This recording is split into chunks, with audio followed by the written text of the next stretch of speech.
ഇതെങ്ങനെയുണ്ട്? കണ്ടിട്ട് നിങ്ങൾക്ക് കൊതി വരുന്നുണ്ടോ? നമുക്ക് നിസ്സാരമായിട്ട് തയ്യാറാക്കാൻ പറ്റിയ കാര്യമാണ് കേട്ടോ. അത് വളരെ ഈസി ആയിട്ട്. ഒരു പച്ചമാങ്ങ നമ്മുടെ വീട്ടിൽ ഇപ്പോൾ എപ്പോഴും ഉണ്ടാവുമല്ലോ, മാങ്ങയും തക്കാളിയും ഒക്കെ. ആ പച്ചമാങ്ങ കഴുകി വൃത്തിയാക്കിയിട്ട് ദേ ഇതുപോലെ ഒന്ന് മുറിച്ചെടുത്ത് വയ്ക്കുക. അതിനോടൊപ്പം തന്നെ പിന്നെ വേണ്ടത് 2 പഴുത്ത തക്കാളി, അതിൻ്റെ മൂട് കട്ട് ചെയ്തിട്ട് ഇങ്ങനെ മുറിച്ച് വീണ്ടും വയ്ക്കുക. എന്നിട്ട് നമുക്കൊരു പാത്രം വെച്ച് ചൂടാക്കാം. ആ പാൻ ചൂടായി കഴിയുമ്പോൾ 2 സ്പൂൺ വെളിച്ചെണ്ണ ഒഴിക്കുക. വെളിച്ചെണ്ണ തന്നെ ഒഴിക്കുക. ഇതിന് ഏറ്റവും ടേസ്റ്റ് അത് തന്നെയാണ്. എണ്ണ ചൂടായി കഴിയുമ്പോൾ നമുക്ക് മുറിച്ച് വെച്ച മാങ്ങ ഇതിലേക്ക് ഓരോ പീസായിട്ട് ഇട്ട് കൊടുക്കാം കേട്ടോ. ഫ്ലെയിം വെക്കേണ്ടത് ഒരു മീഡിയം ഫ്ലെയിമിലേക്ക് മാറ്റണം, ലോ വേണ്ട. കാരണം മാങ്ങയും തക്കാളിയൊക്കെ ഒന്ന് വെന്ത് പൊള്ളി വരണം. അതിന് പാകത്തിന് ഉള്ള ഫ്ലെയിം വേണം കേട്ടോ. നമുക്കതിലേക്ക് തക്കാളിയും വെച്ചിട്ട് പിന്നെ ഇതിലേക്ക് ചേർക്കേണ്ടത് ഒരു ചെറിയ കഷ്ണം ഇഞ്ചി തോനെ വേണ്ട, കാരണം മാങ്ങയുടെ ടേസ്റ്റാണ് മുന്നിട്ട് നിൽക്കേണ്ടത്. അതുകൊണ്ട് ഒരു ചെറിയ കഷ്ണം ഇഞ്ചി വയ്ക്കുക, 2 വെളുത്തുള്ളി വൃത്തിയാക്കിയത് വയ്ക്കുക, പിന്നെ ചെറിയ ഉള്ളി കുറച്ച് അത് വൃത്തിയാക്കി ഇതിലേക്ക് ഇടുക. എരിവിന് ആവശ്യമായ മുളക്, ഇവയെല്ലാം കൂടെ ചേർത്ത് ആ എണ്ണയിലൊന്ന് മൂപ്പിച്ചെടുക്കണം. മൂപ്പിച്ചെന്ന് നന്നായിട്ട് വെന്ത് മൂത്ത് വരണം. തിരിച്ചും മറിച്ചും ഇട്ട് നമ്മൾ അതിനെ ഒന്ന് വേവിച്ച് മൂപ്പിച്ചെടുക്കണം. എടുത്ത് കഴിയുമ്പോൾ ഇതിലെന്തായാലും ബാക്കി എണ്ണ എണ്ണ കംപ്ലീറ്റ് ഈ മാങ്ങയിൽ തീരത്തില്ല കേട്ടോ. അത് നന്നായിട്ട് തന്നെ വേവണം, കാരണം ആ തക്കാളിയുടെ പുറംതൊലി നമുക്ക് ഇളക്കി കളയണം. ആ പാകത്തിന് നമ്മളിതെല്ലാം വെന്ത് വരണം. ഇതിൻ്റെ ഒന്നും പച്ച ചെവ വരരുത്, ആ പാകത്തിന് തന്നെ വേവണം. നമ്മൾ മാങ്ങ കൊണ്ട് പച്ച മാങ്ങ വെച്ചിട്ട് അല്ലാണ്ട് തന്നെ ചമ്മന്തി അരയ്ക്കാറൊക്കെ ഉണ്ടല്ലോ, തക്കാളി ചമ്മന്തിയൊക്കെ. ഇത് അതിൽ നിന്ന് വ്യത്യസ്തമായൊരു ടേസ്റ്റാണ് കേട്ടോ. നല്ല ടേസ്റ്റാണെന്ന് വെച്ചാൽ നല്ല ടേസ്റ്റാണ്. എന്നിട്ട് നമുക്ക് നന്നായിട്ട് വെന്ത് പൊള്ളി വരുമ്പോൾ നമുക്ക് ഓരോന്ന് വേറൊരു പ്ലേറ്റിലേക്ക് എടുത്ത് മാറ്റാം. എല്ലാത്തിനെയും എടുത്ത് മാറ്റി തണുക്കാനായിട്ട് അങ്ങോട്ട് മാറ്റി വെക്കണം.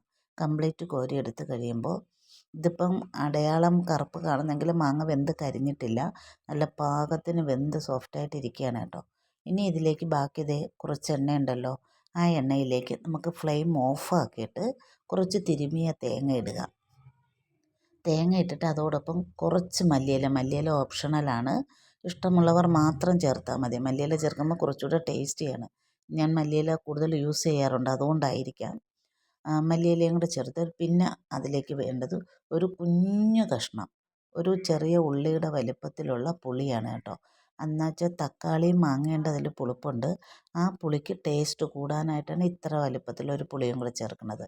ആ പുളിയും കൂടെ ചേർത്ത് ഫ്ലെയിം ഓഫാക്കിയിട്ടാണ് ഇതിടേണ്ടത്. തേങ്ങയൊന്ന് ആ എണ്ണയിലും ആ ചട്ടിയുടെ ചൂടിലും ഒന്ന് ചൂടായി മതി കേട്ടോ. എന്നിട്ട് നമ്മൾ എടുത്തു വെച്ച് ആദ്യം വറുത്ത് കോരി വെച്ചതെല്ലാം തണുത്തിട്ടുണ്ടാവും. മാങ്ങയൊക്കെ നോക്കുന്ന നല്ല പരുവായിരിക്കുകയാണ്. ഇനി നമുക്ക് ആ ടൊമാറ്റോ അത് മുറിച്ച് വെച്ചപ്പോൾ അതിൻ്റെ പുറത്ത് ആ തക്കാളിയുടെ സ്കിന്ന് നമുക്ക് എടുത്ത് കളയാൻ പറ്റും. ഇതുപോലെ നന്നായിട്ട് ഇളകി വരും.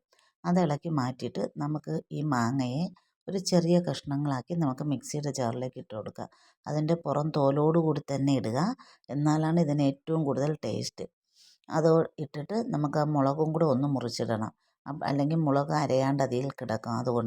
അതും കൂടെ ഒന്ന് മുറിച്ചിട്ട് ആദ്യം ഇത് മാത്രം നമുക്കൊന്ന് അല്പം പോലും വെള്ളം ചേർക്കാതെ മാങ്ങയുടെ നീരിലൊന്ന് അരഞ്ഞു വരട്ടെ. ഇത് ഈ പരുവത്തിൽ കിട്ടുമ്പോൾ നമുക്ക് ഇനി ഇതിലേക്ക് നമ്മൾ തേങ്ങയും മല്ലിയിലയും കൂടെ ആ എണ്ണയിൽ ചൂടാക്കി വെച്ചേക്കുകയാണല്ലോ, ചട്ടിയുടെ ചൂടിലേ അത് ചൂടാകാവുള്ളൂ. അത് നമുക്ക് ഈ മിക്സിയുടെ ജാറിലേക്ക് ഇട്ട് കൊടുക്കാം. എന്നിട്ട് നമ്മൾ വറുത്ത് വെച്ചേക്കുന്ന ബാക്കി തക്കാളി ഉള്ളിയൊക്കെ ബാക്കി ഇരിപ്പുണ്ടല്ലോ, ആ ഐറ്റംസും കൂടെ ഇതിൻ്റെയൊക്കെ ഇടണം. കൂടാതെ മറക്കരുത്, ഉപ്പ് ചേർക്കണം. ഉപ്പ് നമ്മൾ ഈ ഘട്ടത്തിലാണ് ചേർക്കുന്നത്, വേറെ എങ്ങും ഉപ്പ് ചേർത്തിട്ടില്ല. ആ ഉപ്പും കൂടെ ചേർത്ത് ഇതെല്ലാം കൂടെ ചേർത്ത് വീണ്ടും പൾസിൽ മോഡിലൊന്ന് അരച്ചെടുത്താൽ മതി കേട്ടോ. ഒരുപാടങ്ങ് അരഞ്ഞ് നമ്മുടെ ഭയങ്കര ഗ്രേവിയായിട്ട് അങ്ങ് പോകണ്ട, കുറച്ച് തരിതരിപ്പായിട്ട് തന്നെ അരച്ചെടുക്കണം. അതുകൊണ്ടാണ് ആദ്യമേ മാങ്ങ അരച്ചപ്പോൾ ഞാൻ തേങ്ങയൊന്നും ചേർക്കണ്ട, അരഞ്ഞു പോകുമായിട്ട്. ഇപ്പോൾ ദേ ഇതുപോലെ അരച്ചെടുത്ത് നമുക്ക് മറ്റൊരു പ്ലേറ്റിലേക്ക് മാറ്റി വയ്ക്കാം. അപ്പോഴത്തേക്ക് ഇതേ നമ്മുടെ മാങ്ങയും തക്കാളിയൊക്കെ എണ്ണയിൽ മൂപ്പിച്ചെടുത്ത അടിപൊളി ഐറ്റം റെഡിയായി. ഇത് ചമ്മന്തിയെന്നോ നമുക്കല്ലെങ്കിൽ തക്കാളി മാങ്ങ കറിയെന്നോ എന്ത് വേണമെങ്കിലും പറയാം. ഞാനിതിനെ തക്കാളി മാങ്ങയും ചുട്ട ചമ്മന്തി എന്നാണ് പറഞ്ഞത്. അങ്ങനെയാണ് ഇവിടെ പറഞ്ഞു കൊടുത്തതും. അത്ര ടേസ്റ്റ്, എല്ലാവരും പിടിച്ച് പിടിച്ച് കഴിച്ചു. കാരണം ഇത് ചോറിൻ്റെ സമയം എത്തിയപ്പോഴത്തേക്കും തീർന്നു എന്ന് പറയാം. അത്രയ്ക്ക് ടേസ്റ്റിയായ ഒരു ഐറ്റമാണ് കേട്ടോ. നിങ്ങളും ഒന്ന് ട്രൈ ചെയ്ത് നോക്കണേ. വീഡിയോ ഇഷ്ടമായെങ്കിൽ ലൈക്ക് ചെയ്യാൻ ആരും മറക്കല്ലേ. സബ്സ്ക്രൈബ് ചെയ്യാതെ കാണുന്നവർ ഒന്ന് സബ്സ്ക്രൈബ് ചെയ്ത് സപ്പോർട്ട് ചെയ്യണേ. ഇത് തയ്യാറാക്കി നോക്കിയിട്ടായാലും ഇത് കണ്ടിട്ടായാലും നിങ്ങളുടെ അഭിപ്രായങ്ങൾ ഒന്ന് കമൻറ്റ് ചെയ്തേക്കണേ. അത് എനിക്ക് ഒരു സപ്പോർട്ടാവും കേട്ടോ. ആരും ഇത് ട്രൈ ചെയ്യാൻ മറക്കല്ലേ. ഇത് ഇന്നുവരെ കഴിക്കാത്ത ഒരു പൊളി ഐറ്റമാണേ.